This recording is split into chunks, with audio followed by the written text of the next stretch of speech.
In this video, we're doing an unboxing for the Revo Alpine glasses. This pair of sunglasses comes in a nice sturdy case, which is held shut by two magnets.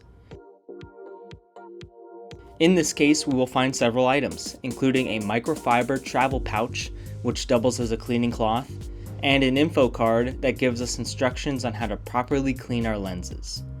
Lastly, of course, we have the glasses themselves. The Revo Alpine has a sporty navigator design and is made with metal and carbon fiber materials. Here you can see that the temple tips are also rubber infused for better grip to the head. These glasses are perfect for outdoor activities such as fishing, driving, boating, and water sports, and this is because these glasses utilize photochromic polarized lenses. These ones here have a gray color lens and a blue mirror coating on the outside. This blue coating and the photochromic lens allows for great color enhancement in blues and greens, and the polarization helps with contrast, especially when looking at liquid surfaces like puddles or oceans.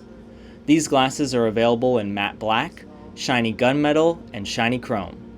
For more information about these glasses and more, check us out on our website at rx-safety.com.